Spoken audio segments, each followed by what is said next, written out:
Kabanata 1221. Haha, dapat magkakasama na kayo. Iyan ay magliligtas ng maraming problema. Nagpatuloy si Severin na nanatiling kalmado sa kabila ng pagharap sa pag-atake ng susunod na 5 malalakas na mandirigma. Nakita ni Leon na mukhang kinakabahan si Evelyn kaya lumapit ito at hinawakan ang kamay nito. Evelyn, huwag kang mag-alala. Siguradong patay na ang lalaking ito. Ngumiti ng mapait si Evelyn. Oo, maliban na lang kung level 9 Warrior King siya. Kung level 8 Warrior King lang siya, hindi siya makakaligtas sa pag-atake ng 3 level 8 Warrior King at 2 level 7 Warrior King. Ngumisi si Leon. Level 9 Warrior King. Hindi yun isang bagay na madaling makamit ng sinuman. Maraming level 7 at level 8 Warrior King sa mundong ito ngunit kakaunti lang ang level 9 Warrior King. Nabalitaan kung maging ang 4 na dakilang Diyos ng digmaan ay naging mga mandirigmang emperador hindi pa gaanong katagal. Pero may kakaiba. 4 sila actually ay naka-breakthrough at almost the same time.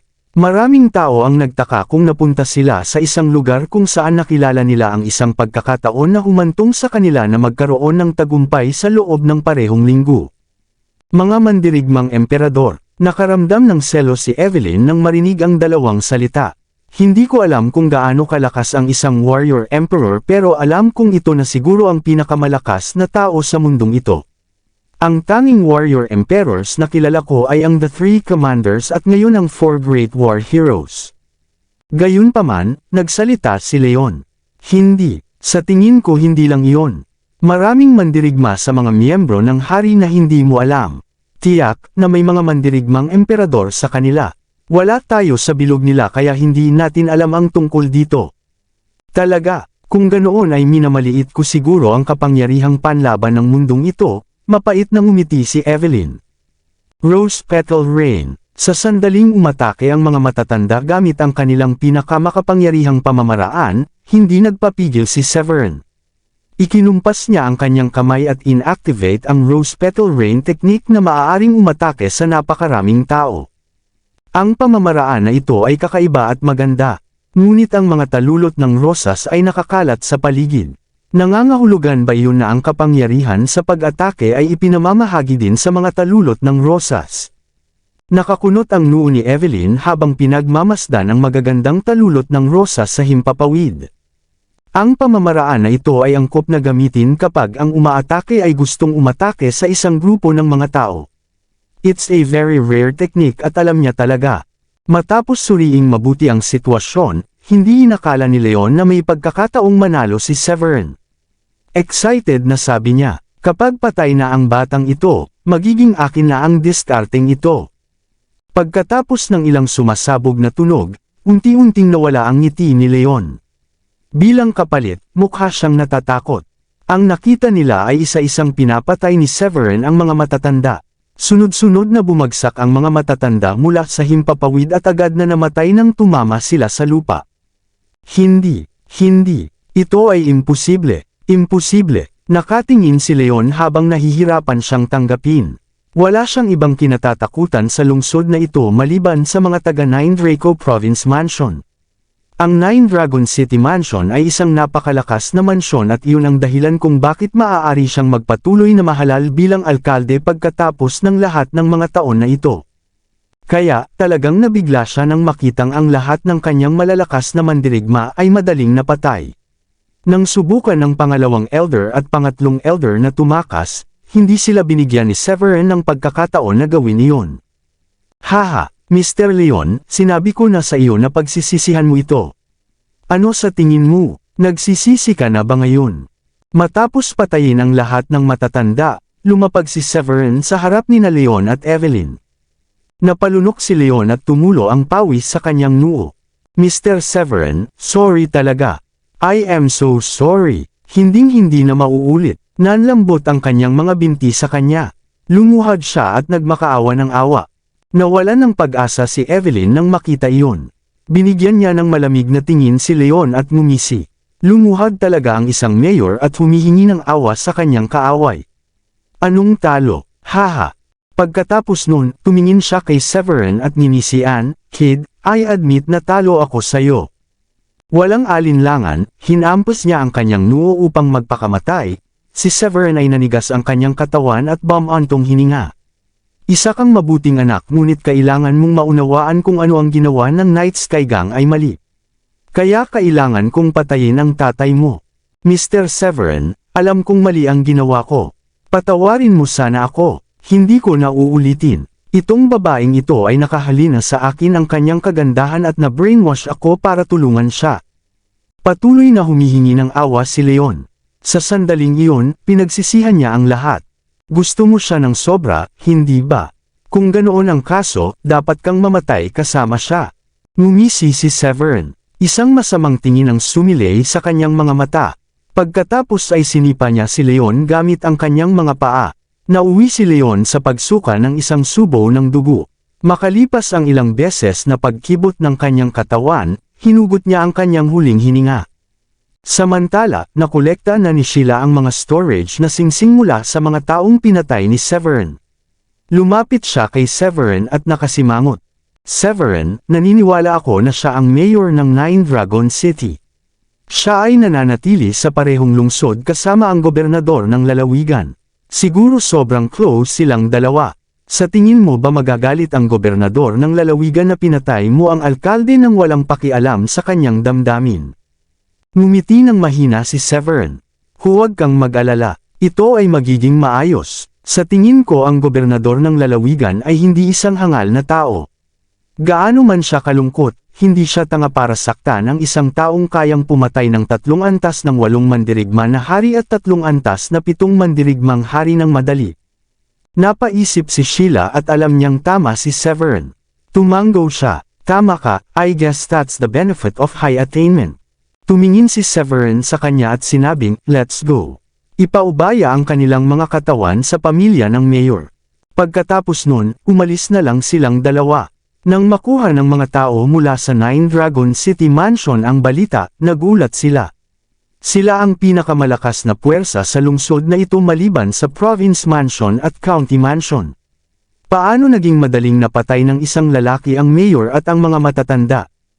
Hehe. Ang mga storage ring na ito ay kabilang sa malalakas na manlalaban mula sa Nine Dragon City Mansion. Sigurado ako na magkakaroon sila ng maraming espiritual na damo. Magiging mabuti kung mayroon ding mga diskarte sa paggamit sa mga singsing.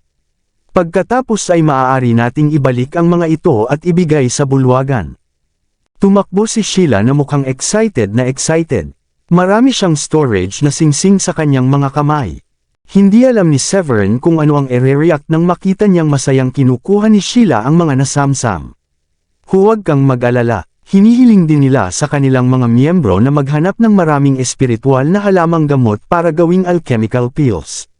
Naniniwala ako na ang Dracodius Temple ang magiging pinakamalakas na organisasyon sa Dracodam.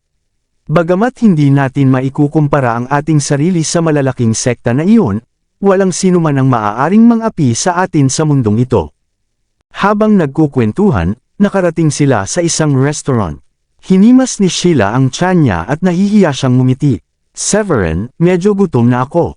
Bakit hindi tayo kumain ng tanghalian bago bumalik?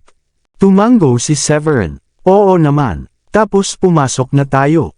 Malaking balita. Malaking balita. Samantala, ang mga bodyguard ni Leon ay nagmamadaling bumalik upang ipaalam sa mga asawa ni Leon ang tungkol sa kanyang pagkamatay. Naglalaro ng poker ang mga asawa ni Leon. Mayroon siyang 4 na asawa at ang kanilang mga pangalan ay Missy, Edna, Kelsey, at Priya. Ang unang asawa, si Missy ay natatalo ngayon. Lalo siyang nairita sa hiyawan ng mga bodyguard. What the hell happened that you guys need to shout so loud? Anong mga kakilakilabot na bagay ang maaaring mangyari sa lungsod na ito? Bumagsak ba ang langit? Pinahiyan niyo ako. Huwag niyong sabihin sa ibang tao na nagtatrabaho kayo bilang mga bodyguard dito. Samantala ang pangalawang asawa ni Leon, si Edna ay kalmado at matatag. Ngumiti siya, gaano man ka-urgent ito, tapusin natin ang round na ito.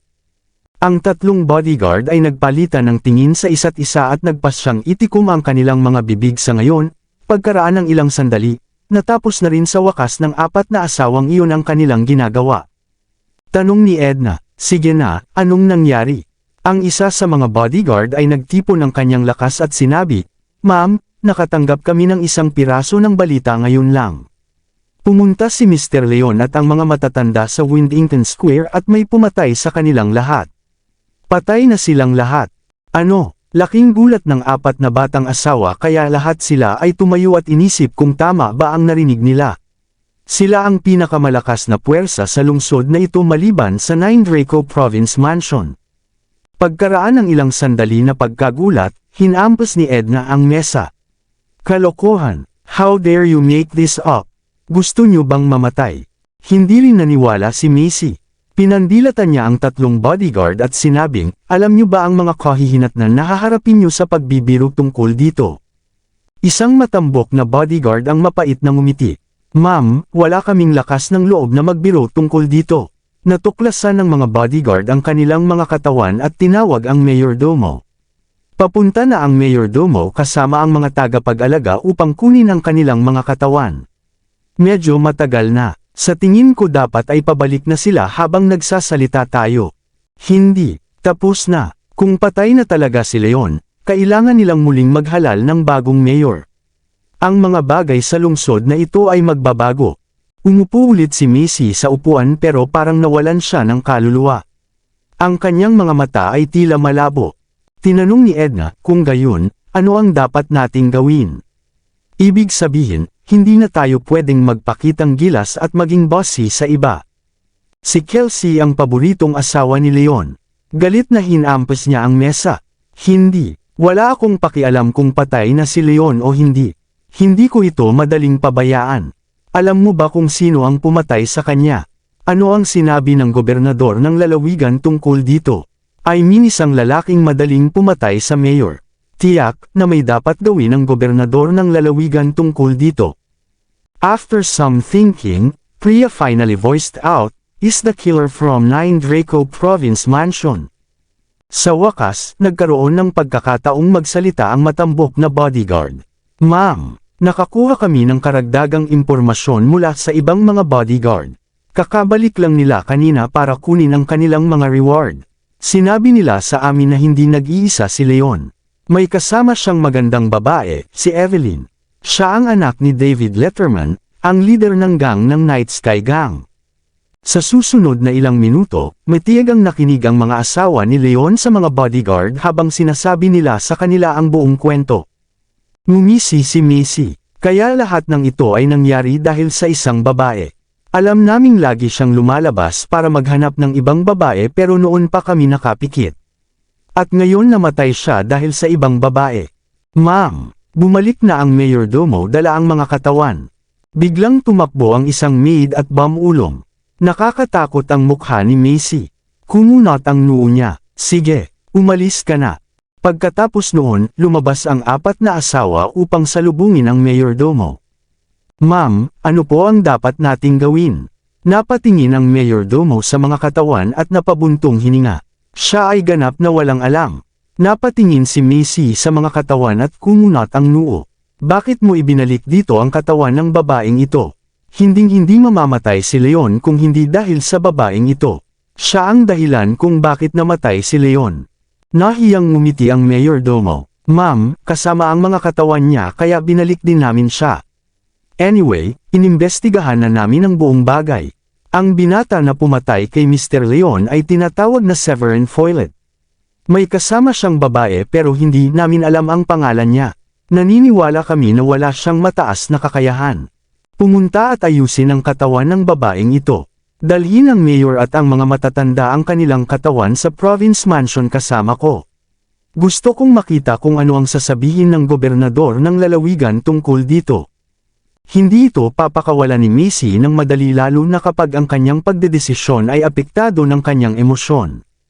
Sa lalong madaling panahon, narating nila ang Province Mansion kasama ang mga bangkay at hiniling na makita ang gobernador ng lalawigan, si Peter Berg. "Mr. Peter, kailangan mo kaming tulungan. Isang lalaki ang pumatay sa alkalde sa sikat ng araw at sa ilalim ng iyong relo. Binaliwala ka niya at ang iyong autoridad. Mr. Province Governor, hinihiling ko sa iyo na itaguyod ang hustisya at parusahan ang taong iyon." Bilang unang asawa ni Leon, Lumuhad si Macy at umiyak. Mabilis na sinundan siya ng 3 pang asawa. Mabilis silang pinatayo ni Peter at inaliw. Ma'am, ngayon ko lang narinig ang tungkol dito. Maaari mo bang sabihin sa akin ang mga detalye? Maraming salamat sa lahat ng sumusubaybay. Please subscribe and follow my YouTube and Facebook channel, Filipino Novel. Maraming salamat po. Kabanata 1225. Walang kabiguan. Mabilis na sinabi ng mga asawa ni Leon kay Peter ang kanilang nalaman, ngunit iniwan nila ang tunay na dahilan kung bakit napagdesisyunan ni Leon na patayin si Severin dahil nahihiya silang ipaalam sa ibang tao na isa pang babae ang nagsangkot kay Leon sa bagay na iyon. Ang sabi lang nila ay matalik na magkaibigan sina Leon at David at gusto niyang maghiganti para kay David, ngunit hindi niya inaasahan na papatayin siya. Ang Night Sky Gang, wala silang magandang reputasyon. Nang malaman ni Peter ang nangyari, tinanong niya, bilang alkalde ng Nine Dragon City, paano niya matutulungan ang isang leader ng gang na maghiganti. Narinig ko na ang Night Sky Gang ay isang grupo ng mga hindi makatwirang tao at gumagawa sila ng maraming mga kaaway. Ngunit, Mr. Peter, pinatay ng lalaki ang mayor sa ilalim ng iyong relo. Kung magpasya kang walang gawin tungkol dito, ano ang iisipin ng iba sa iyo? After a moment of silence, sabi ni Macy, ikaw ang nag-promote kay Leon. Sa paglipas ng mga taon, binigyan ka namin ng maraming espiritual na damo. Kami. Gayunpaman, hindi kumbinsido si Peter. Ngumiti siya ng mapait. Ma'am, hindi naman sa ayaw kung tulungan ka. Alam mo kung gaano kami ka-close ni Leon. I'm also very angry an outsider came here at pinatay si Leon. Huminto siya saglit. Gayon din kayong lahat, hinayaan niyong maapektuhan ng inyong galit, at ang inyong paghuhusga at malinaw naman, nais niyong makaganti ako para kay Leon. Pero isipin niyo, may 3 level 8 warrior king si Leon at 3 level 7 na warrior king. At pinatay din silang lahat. Oo, mas matibay ang mansyon ng probinsya ko pero hindi masyado. Kahit na magdesisyon akong maghiganti, napakaliit ng pagkakataong mapatay ang pumatay. Sa oras na iyon, tumanggo ang dakilang elder ng mansyon ng probinsya. Wala sa mga level 8 warrior king ang nakatakas. Alam mo ba ang ibig sabihin nito? Nangangahulugan ito na ang pumatay ay maaaring isang level 9 warrior king. Kung totoo yun, malapit na sa 0 ang tsansa na manalo tayo, kahit na subukang patayin ng lahat ng manlalaban sa mansyon ng probinsya ang pumatay. Hindi, isang level 9 warrior king. Nang marinig iyon ng mga asawa ni Leon, bigla silang nakaramdam ng takot dahil hindi nila naisip na maaaring ganoon kalakas ang pumatay. Nag-isip si Peter at sinabi, pangalawang elder, maaari ka bang mag-login sa Dracodem website at suriin ang pangalang ito, Severin Foylet? Parang pamilyar sa akin. Tumanggo ang pangalawang matanda at kinuha ang kanyang telepono para mag-login sa isang website para simulan ang pagsusuri. Maya-maya, niligpit niya ang phone niya at tumingin ng masama. Mr. Peter, ayon sa website, si Severin Foylet ang gobernador ng South County. Kaka-appoint lang niya few months ago. Gayunpaman, hindi siya kasing simple ng kanyang hitsura. Balita ko napakalapit niya sa mga province governors ng Skystream Province at Skydrop Province. Higit pa rito, ang 4 na dakilang Diyos ng digmaan ay kanyang mga kaibigan din. Nagulat si Peter. Mukhang mas malakas ang taong ito kaysa sa inaakala natin. Kung gobernador lang siya, hindi maaabala ang ibang big shots para mapanatili ang magandang relasyon sa kanya, lalo na ang 4 na dakilang Diyos ng digmaan. Masyado silang mapagmataas at karaniwang walang pakialam sa ibang tao.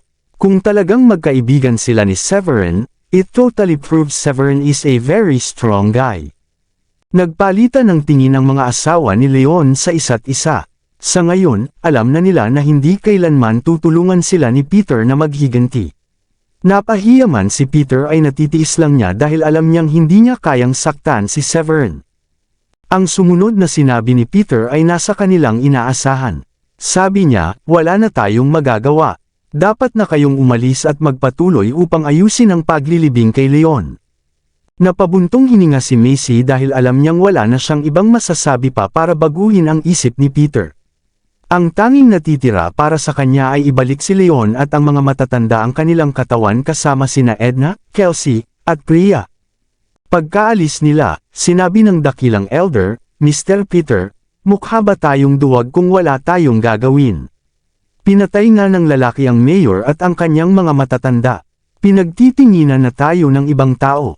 Tumango si Peter. Pagkatapos ng ilang maingat na pagsasaalang-alang, sinabi niya, bagamat maaari nating tulungan si Leon na maghiganti, dapat pa rin tayong gumawa ng isang bagay. Pumunta at imbestigahan kung nasaan ang pumatay. Alamin kung saan siya nakatira. At least, puntahan natin siya. Tumango ang dakilang matanda. Sa katunayan, iyon lang ang magagawa nila ngayon. Inabot sila ng isang oras para malaman kung nasaan sina Severin at Sheila at kung saan sila tumutuloy. Nakatira sila sa Gallas Hall. Sumimangot si Peter at nagulat nang malaman iyon. Oo, hindi ba ang Gallas Hall ay pambabae lamang na bulwagan? Bakit siya nananatili doon? Nung narinig ko yun, nagulat din ako. I wonder kung ano ang relasyon niya at ng Hallmaster, mapait na ngumiti ang pangalawang elder. Siya ang namamahala sa investigasyon. Narinig ko ang Hallmaster ng Gallas Hall ay isang napakarilag na babae. Hindi ko pa siya nakikita pero marami akong narinig tungkol sa kanya. Napaisip si Peter at sinabi, ang babaeng kasama ni Severin ay medyo maganda din. Siya ay napakabata ngunit may mataas na kakayahan. Sa tingin mo ba nananatili siya sa Gallas Hall dahil hinahabol niya ang mga magagandang babae sa Gallas Hall? Hamalakhak ang dakilang elder. Malamang iyon. Iyon ang pamantayan sa kabataan at talentadong lalaki ngayon. Tara na, since we know he's staying there, we can't just sit here and do nothing. Magsama ng ilang malalakas na mandirigma at maglabas ng palabas para makita ng publiko. Hindi bababasa, kailangan nating ipaalam sa ibang puwersa na hindi tayo natatakot kay Severin, sabi ni Peter pagkatapos ng maingat na pagsasaalang-alang. Samantala, bumalik sina Severin at Sheila sa kanilang villa sa Gallas Hall pagkatapos ng kanilang tanghalian.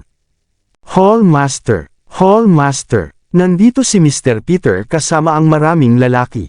Sa tingin mo ba hahanapin nila ang problema sa atin? Si Nancy at ang iba ay nakaupo sa garden. Biglang maraming miyembro ang sumugod para magsumbong. Agad namang tumayo si Nancy. Anong nangyayari? Bakit nandito si Mr. Peter?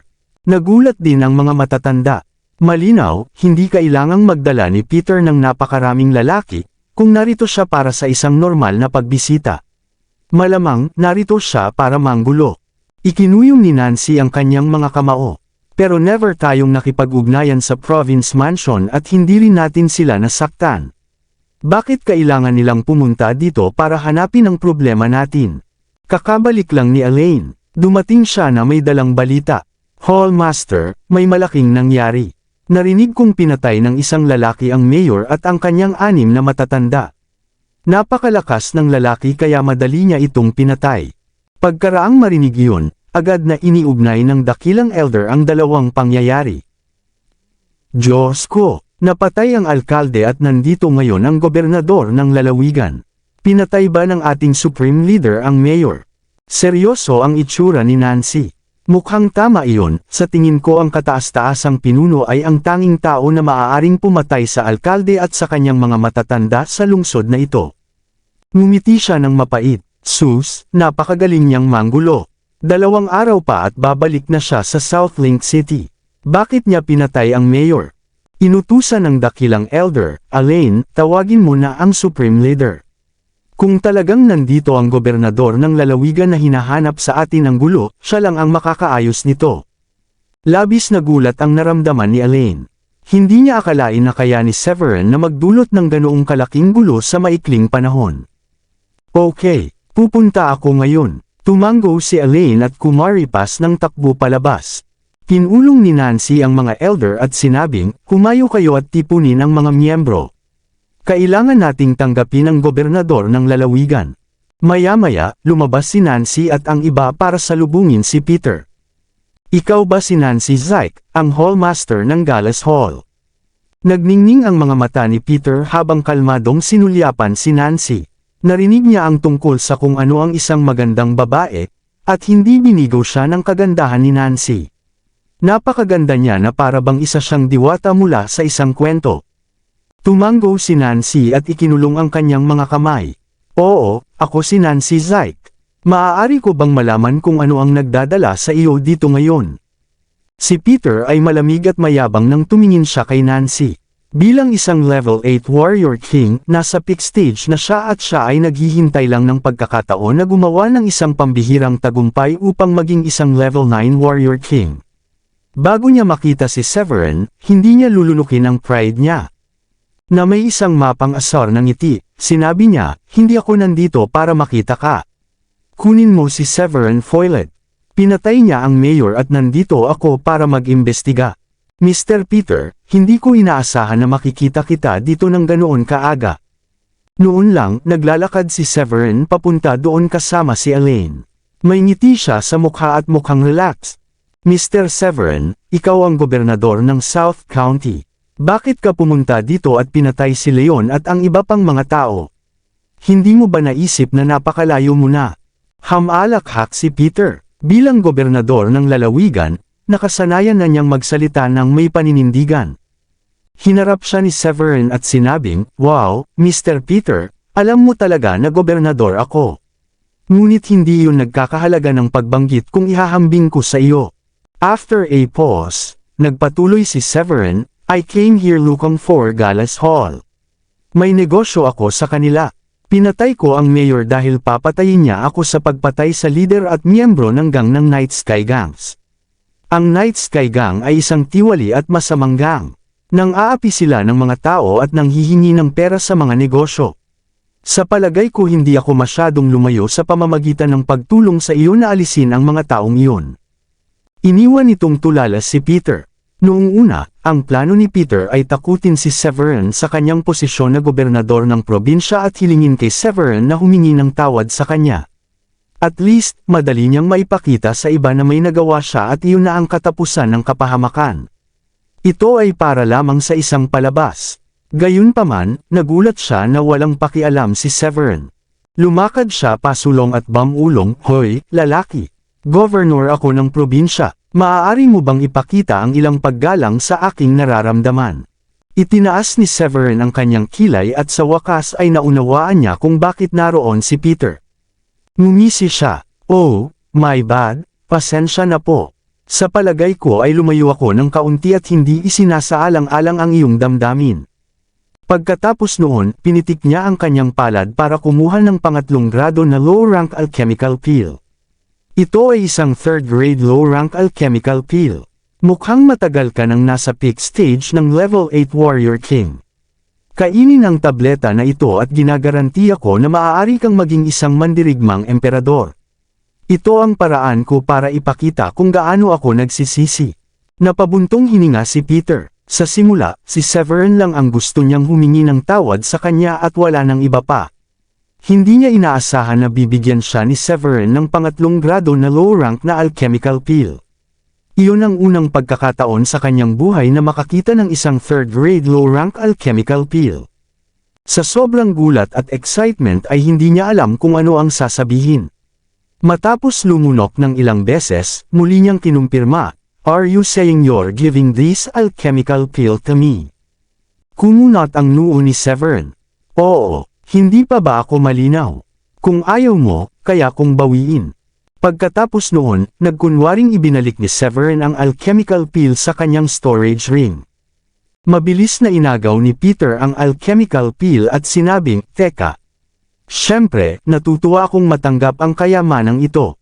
Habang nagsasalita siya, maingat niyang itinago ang alchemical peel at natatakot na baka pagsisihan ni Severin ang pagbibigay nito sa kanya. Ang iba pang malalakas na mandirigma sa likod niya ay lumunok at naiinggit sa kanya. Third-grade low-rank alchemical peel. Oh, aking Diyos! Napakaganda ng Supreme Leader. Mayroon talaga siyang third-grade low-rank na alchemical peel. Ang mga matatanda at tagapag-alaga ng Galas Hall ay tuwang-tuwa at nasa sabik. Sa wakas, hindi na nila kailangan pang matakot sa kanilang kinabukasan ngayong si Severin na ang kanilang Supreme Leader. Sinira ni Mr. Severin ang Night Sky Gang at pinatay ang mga taong iyon para sa ikabubuti ng lungsod na ito. Sa tingin ko siya ay isang bayani para sa paggawa nito. Matapos itabi ni Peter ang alchemical pill, nakangiti siya ng husto. Napakalaking sorpresa na makatanggap ng alchemical pill nang ang plano niya ay pumunta rito at mag-show. Napangiti siya, dati, masyadong mayabang si Leon. Sa tingin ko, karapat-dapat siya sa resultang ito. Si Mr. Severin ay nagpahayag din ng kanyang paghingi ng tawad kaya hayaan na ang insidenteng ito ay matapos na dito ngayon. Pinaalalahanan siya ng dakilang elder ng 9 Draco Province Mansion, Mr. Peter, bakit hindi tayo makipagkaibigan kay Mr. Severin? Siya ay isang matuwid na tao. Makabubuting makipagtulungan tayo sa isa't isa sa hinaharap. Tulad ng paalala ng dakilang elder kay Peter, mabilis siyang kumilos. Pagkatapos ng lahat, narinig lamang nila ang tungkol sa isang third-grade low-rank na alchemist ngunit hindi kailanman nakakita ng isa sa personal. Kung madaling mareregalo ni Severin sa isang tao ang isang third-grade low-rank alchemical pill, sinabi lang nito na ang kakayahan ni Severin sa alchemy ay napakabuti. Malamang na si Severin mismo ay isang third-grade alchemist. Dapat na luma na ang impormasyon mula sa website dahil nakasaad dito na si Severin ay isang second-grade medium-rank na alchemist. Tama yan, Mr. Severin, magpalitan tayo ng ating mga numero. Huwag mag-atubiling makipag-ugnay sa akin kung kailangan mo ng aking tulong. Mabilis na sabi ni Peter. Alam ni Severin na hindi magandang tanggihan ang pakikipagpalitan ng mga numero kay Peter dahil inilabas na ni Peter ang kanyang telepono kaya tumanggo siya at ibinigay kay Peter ang kanyang numero. Mr. Severin, well aalis na kami, let's stay in contact. Samantala, si Peter ay hindi na nagsasalita ng mayabang. Pagkatapos noon ay masayang umalis siya. Kataas-taas ang pinuno, napakagaling mo. Mayroon ka talagang pangatlong grado na low rank na alchemical pill. Ikaw ba gumawa nito sa sarili mo? Tanong ni Nancy nung wala na ang mga tagalabas. Ang lahat ay nakatingin sa kanya, tumanggo siya. Oo, ginagawa ko ito ngunit hindi pa ako masyadong magaling dito kaya wala akong marami. Magsanay ng mabuti. Kailangan mong magkaroon ng mataas na kakayahan upang gumamit ng pangatlong grado na mababang ranggo na alchemical na tableta. Natuwa si Nancy at ang iba pa nang marinig iyon. Alam nila na ang pangatlong grado na mababang ranggo na alchemical na tableta ay maaaring magkaroon ng napakalaking epekto sa isang antas isa o dalawang mandirigmang emperador. Mr. Peter, ito ay napakahusay. Sa wakas ay magkakaroon ka na ng pagkakataong makalusot dahil sa pangatlong grado na mababang ranggo na alchemical pill na ito. Masaya ang lahat para kay Peter nang pauwi na sila. Tuwang-tuwa si Peter. Haha, gusto ko lang maglagay ng palabas. Hindi ko inaasahan na matatanggap ko ito. Sobrang sulit nito. Siguradong naging isang third-grade low-rank alchemist si Severin. Kung hindi ako naniniwala na ibibigay niya ito sa akin. Kami ay karaniwang estranghero sa isa't isa bago ito. Tumanggo ang dakilang matanda. Oo, kung nakuha niya ito sa ibang lugar, tiyak na ililigtas niya ito para sa kanyang sarili. Isa lang ang posibilidad na handa siyang ibigay ito sa ibang tao at iyon ay dahil marami siyang ganito at ito ay isang kayamanan na madali niyang makukuha. Ibig sabihin isa na siyang third-grade low-rank alchemist ngayon. Pinag-isipan ito ni Peter at sinabi, baka isa na siyang third-grade medium-rank alchemist. Napansin kong napakaganda ng kalidad ng alchemical pill na ibinigay niya sa akin. Batay sa kulay, masasabi kong ito ay isang superior na kalidad. Biglang may naalala ang pangalawang elder at napabuntong hininga. Nagsimula siyang gumawa ng matapang na palagay. Mr. Peter, may naalala lang ako. Nakasaad sa website na si Severin at ang 4 Great War Gods ay napakalapit at madalas silang nakikipag-ugnayan sa isa't isa. Kung ganoon nga ang kaso, napakalaki ng posibilidad na may kinalaman si Severin sa pagtulong sa 4 na dakilang Diyos ng digmaan na maging mga mandirigmang emperador. Agad, naunawaan ni Peter ang sinasabi ng pangalawang elder. Sinasabi mo bang ang dahilan kung bakit maaaring maging warrior emperors ang 4 Great War Gods ay dahil binigyan sila ni Severin ng tigisang alchemical pill para tulungan silang makalusot? Kabanata 1230. Tumanggo ang pangalawang matanda. Oo, sigurado ako na iyon ang nangyari. Ipinaliwanag nito kung bakit nangyari ang pambihirang tagumpay ng 4 na dakilang Diyos ng digmaan sa parehong gawain. It's just too big of a coincidence. Tumango ang lahat at sumang-ayon sa palagay ng second elders. Makapangyarihang tao talaga si Severin. Alalahanin niyong mabuti, huwag kailanman subukang saktan ang taong ito. Kung magkakaroon kayo ng pagkakataong tulungan siya, gawin ang lahat ng kailangan para mapasaya siya. Nilinaw ito ni Peter sa mga matatanda at tagapag-alaga. Samantala, bumalik na sina Severin at Sheila sa tinutuluyan nilang villa. Nagsimula ng mag-training si Sheila saglit at medyo may nakatagong pagbabago ang nangyari sa kanyang katawan. Mahirap pansinin at napakabilis din ang nangyari. Sa kabila nito, napansin ni Severin ang mga pagbabago. Sabi niya habang nakatayo si Sheila, "Hindi masama. Sa wakas, level 1 Profound Master ka na ngayon, nakapasok ka na sa mundo ng pagkamit at isang tunay na cultivator ngayon." Hindi alam ni Sheila kung dapat ba siyang umiyak o matatawa ngayon. "Wala talaga akong maitatago sa'yo. Bibigyan sana kita ng sorpresa." Ngumiti ng mahina si Severin. "Hindi mo ito maitatago sa akin. Ang aking natamo ay mas mataas kaysa sa iyo. Mahirap itago ang mga pagbabagong nangyayari sa iyong katawan kapag ang iyong natamo ay may pambihirang tagumpay. Lalo na kapag lumipat ka sa ibang yugto. Ang enerhiya sa iyong katawan ay tataas ng husto. Dahil ang iyong katawan ay hindi sanay sa ganoong dami ng enerhiya, ang mga tao ay madaling sabihin kung ano ang iyong natamo nang hindi gumagamit ng anumang lihim na pamamaraan." Sinagot nito ang tanong ni Sheila, "Nakikita ko, hehe. Hindi masama, hindi masama. May natutunan na naman ako sa'yo." She clenched her fist tightly and said, "Napakasarap sa pakiramdam kapag tumaas ng husto ang enerhiya sa iyong katawan. Isa lang akong Profound Master ngayon. Mas maganda siguro ang pakiramdam kapag naging Warrior King na ako. Huwag kang mag-alala, sa iyong espesyal na konstitusyon, mas mabilis kang bubuti kaysa sa mga normal na tao." Ngumiti si Severin. "Maghintay ka lang ng 2 araw kapag nasanay ka na sa bagong yugtong ito. Gagawa ako ng first-grade low-rank alchemical peel para sa iyo at ang iyong pagkamit ay muling bubuti." Lumapit si Sheila at hinawakan ang braso ni Severin. "Talaga, maganda yan, hehe. Napakasarap talagang magkaroon ng asawang alchemist." Pagkatapos noon, may naalala siya. "Oy, naalala kong sinabi mo sa akin na maghahanap si Mr. Woolrich ng isang kayamanan na maaaring makapagbigay sa mga tao ng tagumpay. Now that Diane and I have attainment, we don't need the treasure anymore." Ngumiti si Severin. "Mangyayari yun kapag nahanap niya ito. Ibibigay ko rin kay Megan. She's so envious that you two have attainment now."